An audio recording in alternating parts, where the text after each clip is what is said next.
الحمد لله الذي كفى والصلاة والسلام على رسوله المصطفى وعلى آله وأصحابه ذي المجد والصفا. أما بعد فقد قال الله تعالى لقد كان لكم في رسول الله أسوة حسنة. صدر محترم حاضرین جلسہ میں میری بڑی خوش قسمتی ہے کہ آپ لوگوں نے کچھ کہنے کا حکم فرمایا.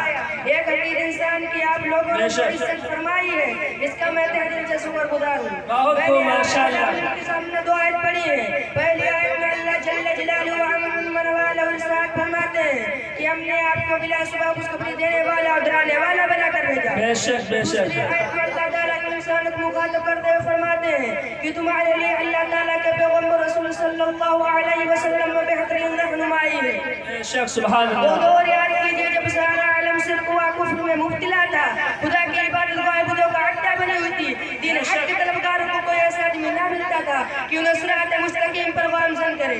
ایسے میں رحمت الہی متوجہ ہوئی.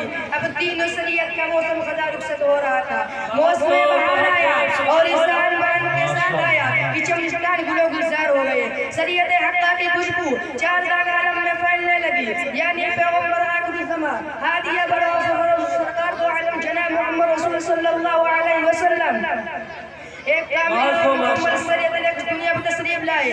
اب دنیا والوں کے پاس ایک ایسی عظیم شخصیت آ گئی تھی جو حق و صداقت کے علمبرداروں کو فوج آخرت کی بشارت دے رہی تھی اور ظلم کے علمبرداروں کو جہنم سے ڈرا رہی تھی.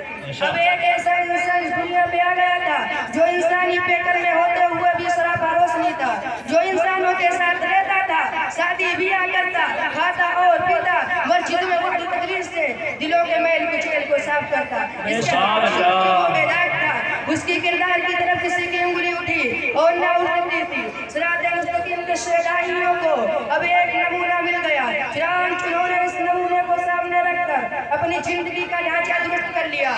آؤ ہم اور آپ بھی اللہ سے دعا کریں کہ وہ ہمیں بھی اسی راستے پہ چلائے. میں اپنی تقریر کو اس شعر کے ساتھ مکمل کرنا چاہتا ہوں کہ محمد سے وفا تو نے تو ہم تیرے ہیں.